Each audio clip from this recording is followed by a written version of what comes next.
So I'm going to talk about an interesting intersection of entertainment and community. I recently wrote a blog post for Reforge called The Entertainment Value Curve, explaining why TikTok is on fire and Quibi isn't. I think it's a really interesting use case because in this case, or an interesting strategy case, because in this case, you have as close to a product strategy A/B test as you can get in the real world. Both of these companies started with a goal of creating a new vision for video on mobile.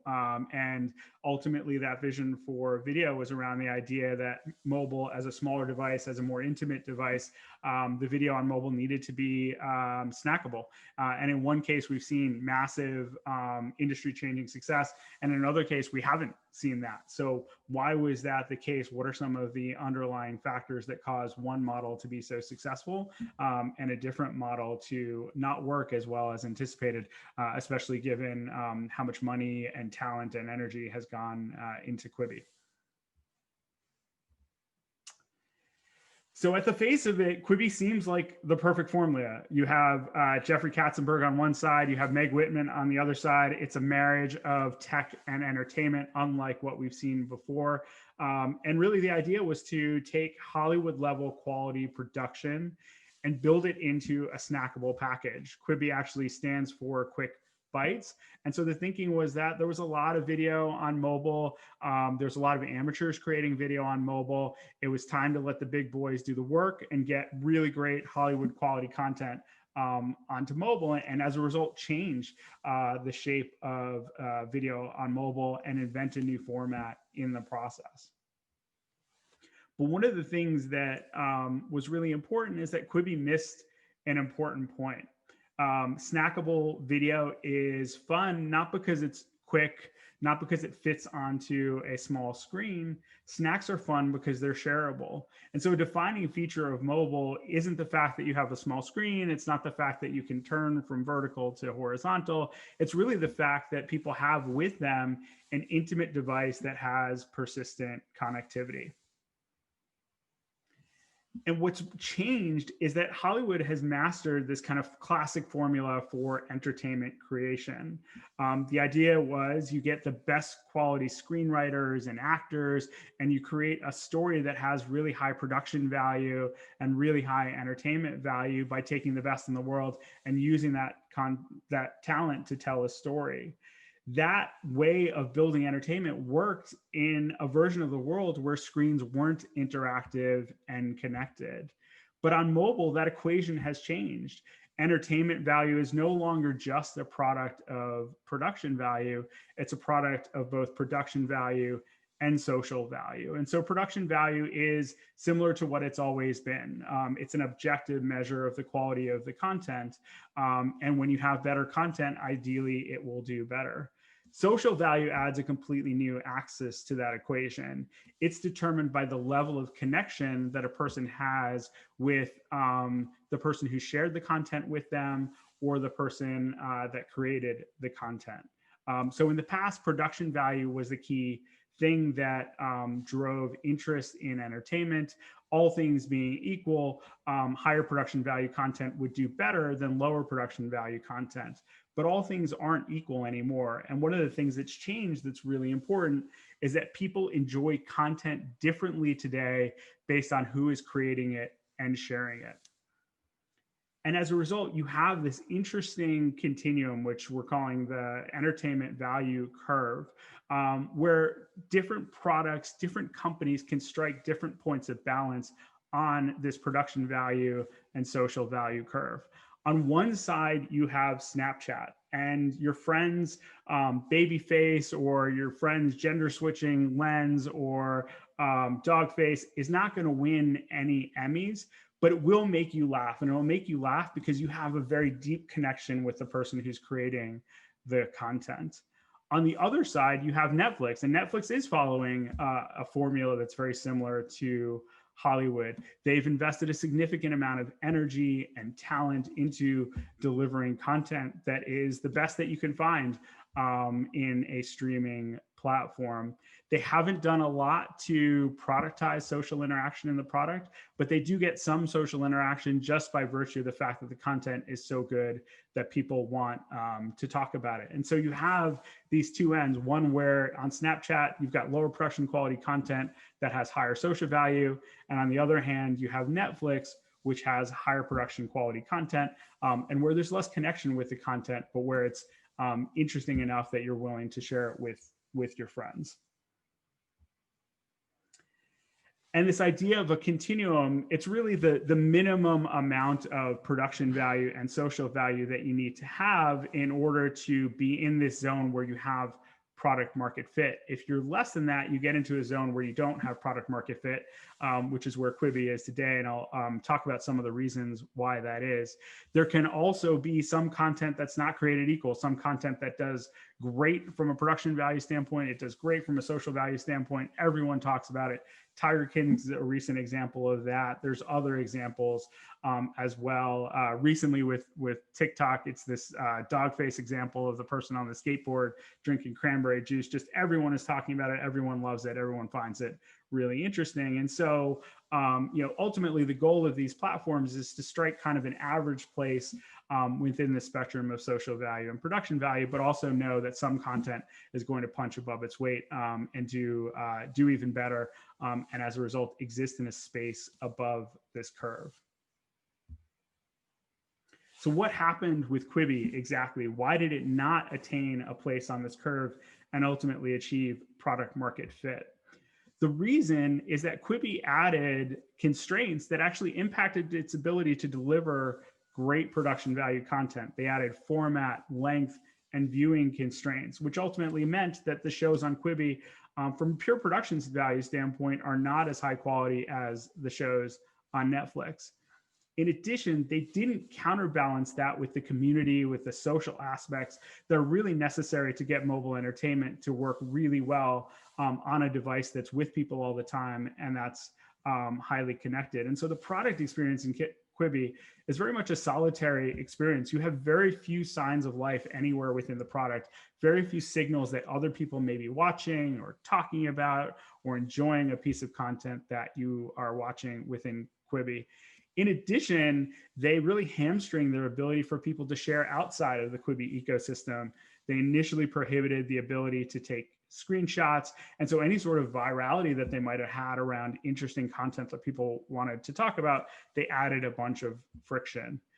In addition, they have this fantastic library of creators, or not library, but team of creators that are creating really interesting content. They've got great actors, great directors. Those people are creating conversations with their audiences on other platforms. They're doing that on Instagram. They're doing that on TikTok. Quibi did nothing to enable those conversations to actually happen within the product itself. And so ultimately, Quibi ended up with a platform that has lower production quality than Netflix, so it couldn't compete specifically on that vector, and it's less social than everything else on mobile. And as a result, it wasn't able to attain a point on that curve where it could have product market fit. And so, to the point of the discussion today, what Quibi really failed to do was take its snackable content and build a community around that content, either a community that could exist outside the app or a community that could exist within the app. TikTok, on the other hand, took an entirely different approach to this idea of mobile snackable video. The app looks and feels a lot like a social network. If you look at the right rail of Quibi, it's all about social interaction. You can see who created the video. You can follow that person. You can react to the video. You can leave a comment. You can share it. You can clone the video and take the music that's being used in the video and create your own video. So everything within this screen at the palm of a person's hand is around community. It's around social interaction. And they've positioned the particular video that you're looking at as a medium for social interaction, not something to be enjoyed in isolation. In addition, TikTok has done a number of things to break down the wall between the role of the viewer and the role of the creator. They've added a bunch of creative tools to make creating easier. They've also given a much more, they've democratized the idea of creation. They've given new creators much more of an ability to create content that gets distributed throughout the platform. I think someone was saying that every single video is guaranteed at least 100 views. They've even taken this one step further by encouraging mimicry. And so now as a creator, you don't even have to have an idea of something that you want to create. You can mimic something that someone else has created, put your own spin on it, and that significantly lowers that barrier further between the viewer and becoming a creator. And then lastly, it seems like a simple thing, but everything about this UI is designed to be social. And the idea that TikTok clips loop indefinitely or loop infinitely creates a UI where people can spend more time with a video that they like and decide what they want to do with it. They can decide, do I want to share this with a particular person? Do I want to react to it? Do I want to create my own take on it? Or do I just want to scroll to the next video? That's additional signal that TikTok uses to not only improve its recommendation algorithm, but also to improve the creative tools that they're making available. If you actually sit and you look at a TikTok and it loops for 3 or 4 more times, parts of the user interface will start to grow, will start to glow, encouraging you to take further action on that video and use that as a medium of social interaction with the people who might be interested in receiving that video, or with people who might be interested in creating their own take on a video. And ultimately, all of this comes together to define a compounding growth loop, where today teens are actually spending 80 minutes a day on TikTok, parceled into 15 to 60-second increments. And so this loop is one that starts with creation. When people create content, that creates more content for people to consume. When people consume content, that creates the likelihood that they'll talk about the content or they'll mimic the content, which then drives more creation. And so this compounding loop every day creates an ever expanding inventory of videos on TikTok. And for the people that come into view, creates more and more inventory for TikTok to pull the right TikTok from the millions of TikToks that have been created recently and serve that up to a viewer so that they can engage them socially within that content.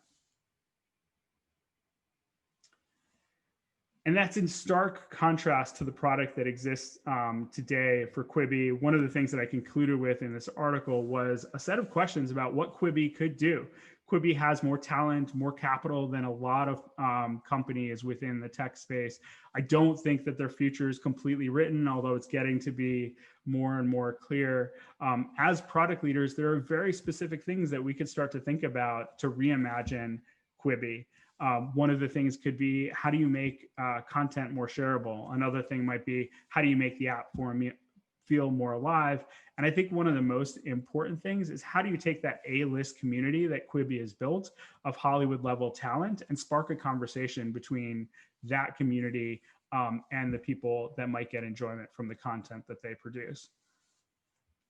So ultimately, I think the fundamental mistake that Quibi made was not thinking about itself as a community, was thinking about itself merely as an extension of a film studio working within a different format. Instead, Quibi really needs to think about itself first and foremost as a social network, and think about how the content fits within the social interaction between its audience. So that's it. I'm happy to take any questions about this idea of how entertainment is changing and the social nature, the increasingly social nature of entertainment. All right, so we're going to take 2 questions, just looking at the time. So just if you have a question, just unmute and ask. I actually have a question. Thank you so much for the presentation, Ravi. When you were talking about social interactions, is there some growth in terms of social interactions, but not just sharing videos, but maybe more around in the scientific community, or around debates, that actually better interaction, I would say. Maybe better is not the right word, but you see what I mean, right? Is this growing at all? I'm really not from that space, but I'm actually curious, because I see a lot of growth in TikTok and Facebook and all these platforms, but I'm is there actually communities growing around like scientific topics or political topics or just other part of the interest graphs? Yeah, there absolutely is. I think that's one of the biggest opportunities right now in community is that people have now understood pretty fluently how communities work. And so they understand the different mechanics, they understand reactions and commenting and following and things like that. And so other companies in very diverse spaces are now taking that understanding of the fundamental primitives of social media and applying it to other spaces. There's some good examples like, I think at one level, LinkedIn has moved in that direction. It's much more of a social community than it was in the past.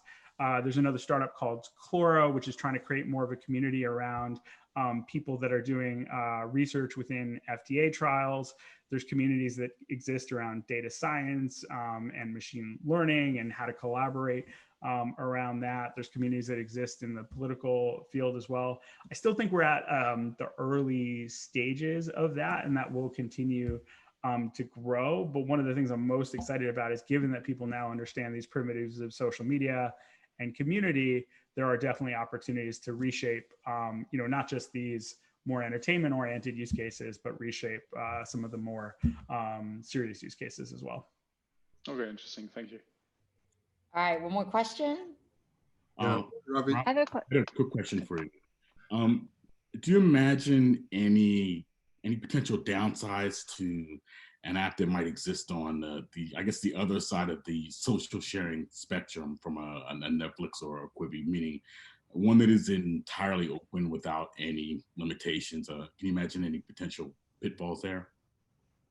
I think there's definitely pitfalls. I think as you move more from Netflix to the more open social networks like Snap and Facebook and Instagram, you have the problem that you have this massive inventory of content that you can serve to people.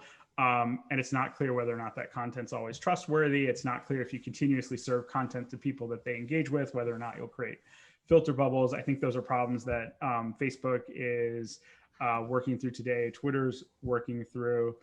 So it is definitely an issue. I think that, it's not likely the case that these open networks will go away. So the question is, how do you create the right policies, regulation, and internal mechanisms for those open communities so that they can become more regulated and make sure that the things that they're serving to people are trustworthy, are high quality, and are ultimately over the long term doing the right thing for the users that they're serving.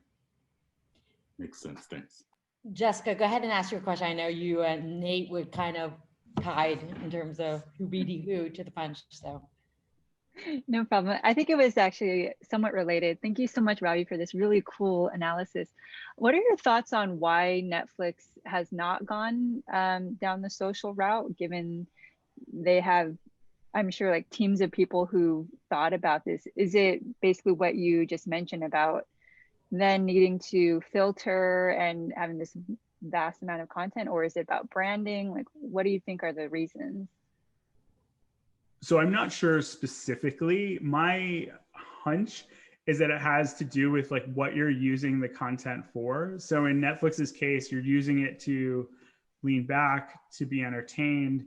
And so the idea that the content is a medium for social interaction is less important for Netflix. It's definitely there. Like, people do talk about Netflix shows, but I think they may undermine their product market fit by trying to bring the social community into the app and create an experience that is actually at odds with what they're trying to do, which is more of this lean back entertainment experience, where TikTok is much more of a lean forward social experience, where every piece of content that you see, the app is begging you to understand how you want to use that to communicate with other people. And so I think that those are two different use cases. Those are two different modes of thinking about entertainment and engaging with entertainment. So that's my hunch for why they haven't gone more social. I think it would undermine their product market fit. They are now, they've got Netflix parties, and so they're starting to experiment with it, but they're doing it in a way that's outside of that core experience, because I think that they're trying to keep that core experience pretty purely about how do we get people into the content, consuming the content, versus getting them to talk about it or share it or mimic it.